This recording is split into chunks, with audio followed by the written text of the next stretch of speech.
Hey everyone, I'm back, and today we're going to be talking about Sucker Punch. And this movie is directed by Zack Snyder, and it came out in 2011. And I think I've seen part of this movie before, but never the full thing. And I was kind of curious about it, and I just happened to stumble across a Blu-ray copy of this. It was like $5, and for the record, I watched the extended edition that this thing came with, and I was thinking, you know what? I already have it. Might as well watch it. And I thought this movie was terrible. Easily one of, if not the worst Zack Snyder film I've ever seen in my life. I've seen all of his movies except for Guardians, The Owls of Ga'Hoole. That's the only one I haven't seen. But I've seen everything else, and his track record isn't exactly that great. Like, sometimes his movies are okay. Watchmen was pretty good, but most of the time his movies are just not my cup of tea, especially lately with movies like Army of the Dead, Rebel Moon Part 1 and 2, his version of Justice League, and his all DC superhero movies, with the exception of Watchmen. Like, they're just not films that I particularly care for, and it's just not for me. And I just don't like the look of the movie. Sometimes it was gray, and that's when it was at its worst. Other times it was kind of colorful, but at the same time, I was like, yeah, it looks a bit more appealing, but at the same time, it doesn't really feel like it's adding anything to the story. Overall, it was just very boring, and at times it did make the movie look like it was taking place in a computer. And the slow motion in this movie was unnecessary and distracting. There's a lot of slow motion in this movie, and this movie has all of the things you would expect from a Zack Snyder film, and it's kind of done almost to the extreme. Like, the dialogue is terrible in this movie. Nobody talks like a real person. And if that's not bad enough, they all talk like the same character. The characters themselves, I don't like any of them. They're not interesting or likable to me, even in the slightest. They were just things that existed to move the plot, I guess, along.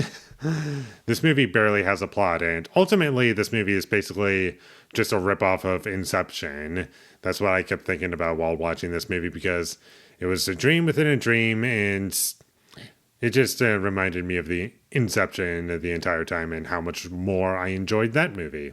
And if we're going to talk about entertainment value, I enjoyed about 10% of the movie at most, and the rest of it was really dull, and I was legitimately struggling to stay awake at certain points in this movie. And for those who don't know, the extended edition is about 20 minutes longer than the theatrical cut and is rated R, whereas the theatrical cut is PG-13.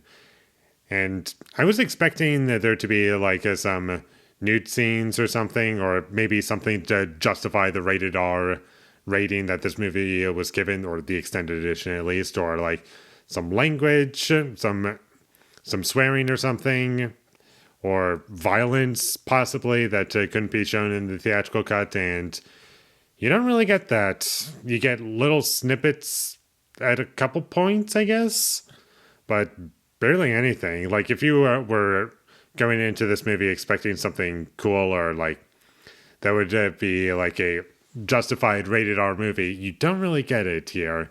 It's 99% PG-13, and even those rated R moments, like, it doesn't really justify the R rating. So personally, I would recommend, if you're going to watch this movie, you watch the theatrical cut because it's shorter. And I don't really think there's anything in the extended edition that needed to be there. And to be perfectly honest, I have absolutely no idea what the differences are, because this is my first time watching Sucker Punch from beginning to end. There was lots of licensed music in this movie that made it feel like a music video at some points, which kind of felt odd to me. The visual effects didn't really age well. Every time they were using visual effects, I kept thinking to myself, that looks like it's in a computer. And yep, it was. And also, the sound mixing for this movie was really bad.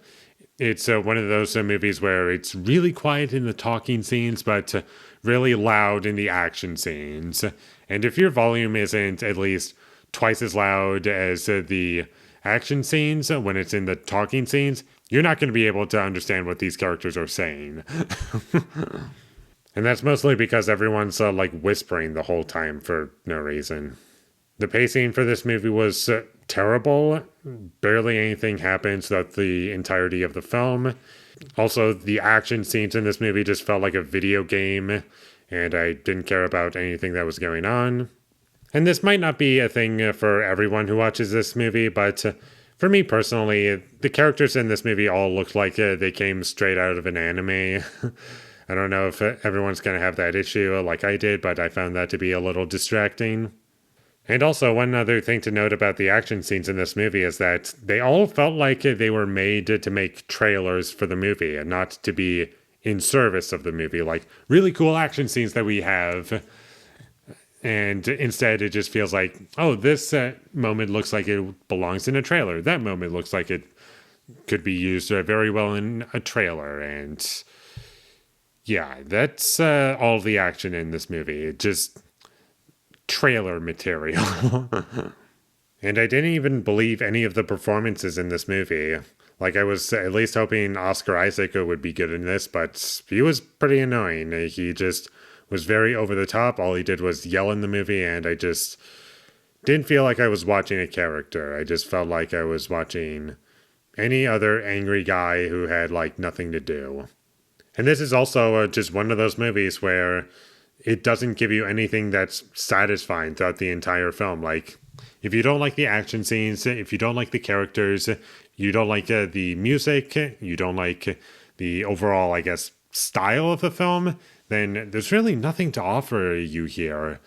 Like, even the plot points and where the story eventually goes, like, what moments would be satisfying to the average person watching this movie? I just couldn't think of anything, really. Now you might be wondering at this point, do I have anything positive to say? Some of the shots were okay, I guess.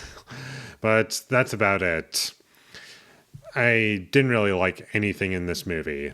It was boring. It was a movie to make trailers out of. It was a ripoff of Inception and a bunch of other movies that I really like. And I just wish that I was watching those movies instead of this. And I can't believe I watched the extended edition for this movie because I got absolutely nothing out of the experience. And I was hoping that maybe if I watched the extended cut, then I would maybe find something in this movie. Just something good to like as far as the narrative goes. But not in this movie. Couldn't find anything. So skip this movie if you ever come across it, whether or not you're planning on watching the extended cut or theatrical cuts. I think it's safe to say that both versions are bad.